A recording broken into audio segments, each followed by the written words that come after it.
بسم اللہ الرحمن الرحیم۔ السلام علیکم ناظرین، آپ دیکھ رہے ہیں R.Q کریشنز اور میں ہوں آپ کا ہوسٹ راؤ قیوم سعید۔ ناظرین، آج کا ہمارا ٹاپک ہے مقبوضہ کشمیر میں مودی حکومت بھارتی فوجیوں کے مظالم کو بے نقاب کرنے پر صحافیوں کو خاموش کرا رہی ہے۔ ہیومن رائٹس واچ کی یہ رپورٹ ہے۔ تفصیلات کے مطابق امریکہ میں قائم انسانی حقوق کی بین الاقوامی تنظیم ایمنسٹی انٹرنیشنل نے کہا ہے کہ بھارت کے غیر قانونی زیر تسلط جموں کشمیر میں بھارتی قابض انتظامیہ نے ممتاز کشمیری صحافی فہد شاہ کو مقبوضہ علاقے میں ذرائع ابلاغ اور سول سوسائٹی کے گروپوں کے خلاف جاری کریک ڈاؤن کے دوران سیاسی مقاصد کے الزامات کے تحت گرفتار کر لیا ہے۔ کشمیر میڈیا سروس کے مطابق ہیومن رائٹس واچ کی ویب سائٹ پر جاری ہونے والے بیان میں کہا گیا ہے کہ 2019 کے بعد سے مقبوضہ کشمیر میں کم از کم 35 صحافیوں کو اپنے پیشہ ورانہ فرائض کی ادائیگی پر تفتیش، چھاپوں، دھمکیوں، جسمانی تشدد، جھوٹے اور من گھڑت مجرمانہ مقدمات کا سامنا کرنا پڑا ہے۔ سری نگر کی ایک معروف نیوز پورٹل کشمیر والا کے ایڈیٹر ان چیف فہد شاہ کو رواں ماہ کی 4 تاریخ کو گرفتار کیا گیا تھا اور ان پر جنوری میں پلوامہ میں بھارتی فوجیوں کی ایک کارروائی جس میں 4 کشمیری شہید ہو گئے تھے کی رپورٹ جاری کرنے پر بغاوت اور دہشت گردی کے الزامات کے تحت مقدمہ دائر کر دیا گیا تھا۔ فوجیوں کے مطابق ہلاک ہونے والے عسکریت پسند تھے۔ بھارتی فورسز کے مطابق فہد شاہ نے سوشل میڈیا پر عسکریت پسندانہ سرگرمیوں کو اجاگر کرنے کے لیے بھی جعلی خبریں پھیلانے اور لوگوں کو اکسانے کے لیے ملک دشمن مواد پوسٹ کیا ہے۔ بیان کے مطابق بھارتی پولیس نے فہد شاہ سے حالیہ برسوں میں متعدد بار تفتیش کی اور ان کو گرفتار بھی کیا۔ ہیومن رائٹس واچ کی جنوبی ایشیا کی ڈائریکٹر میناکشی گنگولی نے کہا ہے کہ فہد شاہ کی گرفتاری بھارتی حکومت کی جانب سے صحافیوں کو اپنے پیشہ ورانہ فرائض کی انجام دہی سے روکنے کے لیے خوفزدہ کرنے کی تازہ ترین کوشش اور بدترین مثال ہے۔ انہوں نے مزید کہا کہ بھارتی حکومت مقبوضہ کشمیر میں اپنی فورسز کی طرف سے جاری انسانی حقوق کی پامالیوں پر متاثرین کو انصاف کی فراہمی یقینی بنانے کی بجائے ان پامالیوں کو منظر عام پر لانے والوں کو خاموش کرا رہی ہے۔ انہوں نے کہا کہ فہد شاہ کو ایک ایسے وقت میں گرفتار کیا گیا ہے جب مقبوضہ کشمیر میں صحافیوں اور انسانی حقوق کے کارکنوں کو ہراساں، خوفزدہ اور دھمکیاں دینا اور ان کے خلاف مقدمات کا اندراج روز کا معمول بن چکا ہے۔ انہوں نے کہا کہ بھارتی حکومت نے اگست 2019 میں جموں کشمیر کی خصوصی جو خود مختار جو حیثیت ہے اس کو منسوخ اور اسے وفاق کے زیر انتظام 2 علاقوں میں تقسیم کرنے کے بعد صحافیوں اور سول سوسائٹی کے گروپوں کے خلاف اپنی کارروائیاں تیز کر دی ہیں۔ میناکشی گنگولی نے یہ بھی کہا کہ رواں سال جنوری میں بھارتی پولیس نے نیوز پورٹل کشمیر والا سے تعلق رکھنے والے ایک اور صحافی سجاد گل کو بھارت مخالف احتجاج کی خبر دینے پر مجرمانہ سازش کے الزام میں گرفتار بھی کیا تھا۔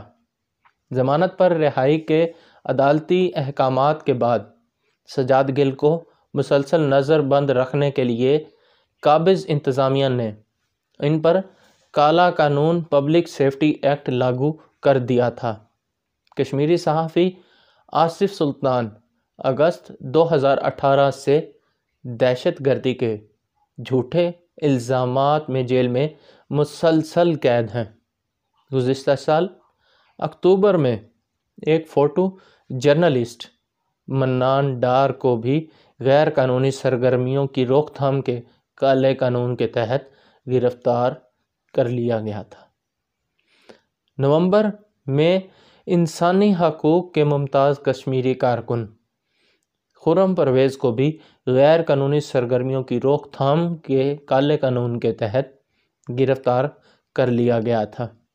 میناکشی گنگولی نے یہ بھی کہا کہ بھارتی قابض حکام مقبوضہ علاقے میں اختلاف رائے کی آوازوں کو خاموش کرانے کے لیے انسانی حقوق کے کارکنوں، صحافیوں، پرامن مظاہرین اور حکومت کے ناقدین کے خلاف انسداد دہشت گردی کے قانون کا وحشیانہ طور پر استعمال کر رہے ہیں۔ 2019 میں قابض انتظامیہ نے قانون میں ترمیم کرتے ہوئے حکام کو کسی بھی شخص کو کسی بھی ثبوت کے بغیر دہشت گرد قرار دینے کا اختیار دے دیا تھا اور خود کو بے گناہ ثابت کرنے کی ذمہ داری مذکورہ شخص پر ہی عائد کر دی تھی۔ ستمبر میں بھارتی پولیس نے 4 کشمیری صحافیوں کے گھروں پر چھاپے مارے اور ان کے موبائل فونز اور لیپ ٹاپ قبضے میں لے لیے گئے تھے۔ گزشتہ سال جنوری میں بھارتی حکومت نے جموں و کشمیر کے لیے ایک نئی میڈیا پالیسی کا اعلان بھی کیا تھا، جس سے قابض حکام کو مقبوضہ علاقوں میں خبروں کو سنسر کرنے کا مزید اختیار بھی حاصل ہو گیا تھا۔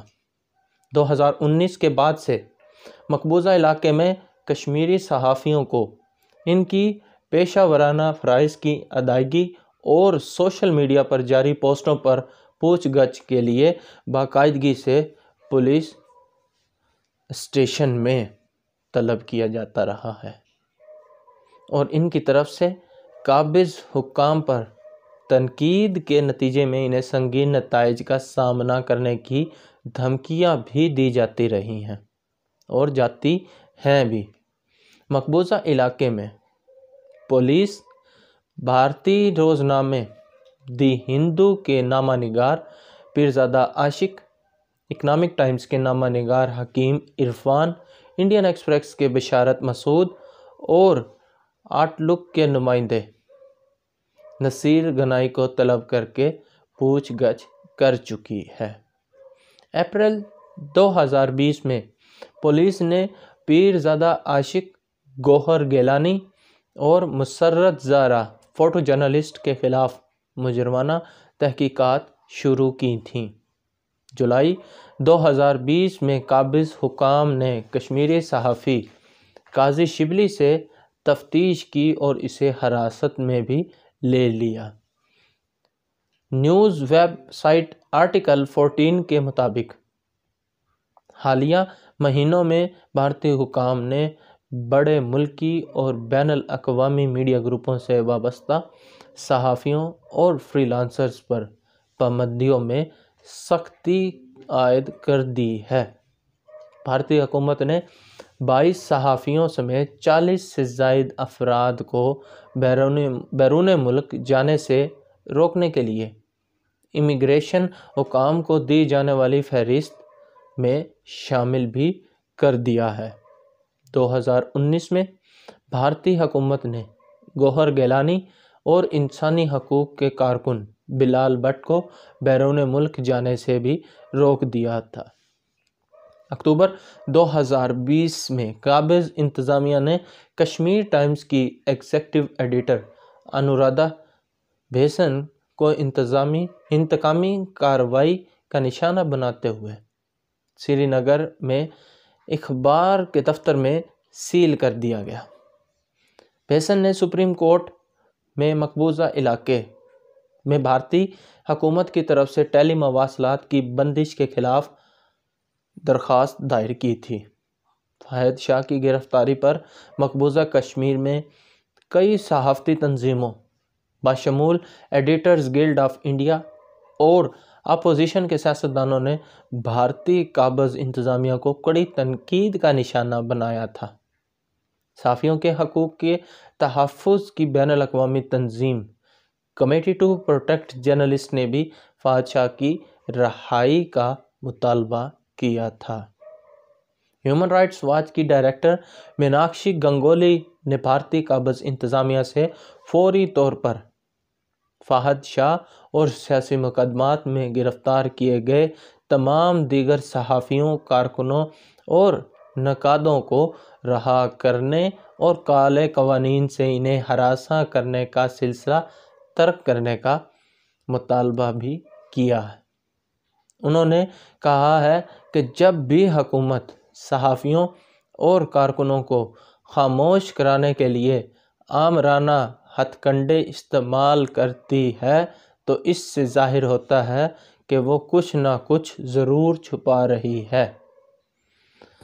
اب دیکھا جائے تو کشمیر کے اندر جو ہیومن رائٹس واچ کی یہ جو رپورٹ ہے، ان کی جو تفصیلات ہیں، کیا اس پر پوری دنیا اپنی آنکھیں ہمیشہ کی طرح بند کیے ہوئے خواب غفلت میں سوتی رہے گی یا پریکٹیکلی بھی کچھ اقدامات کرے گی، یا صرف مذمت اور اس کے علاوہ کچھ بھی نہیں؟ تو یہ تھی آج کی ہماری ویڈیو۔ امید ہے آپ کو پسند آئی ہوگی۔ Thank you. اللہ حافظ۔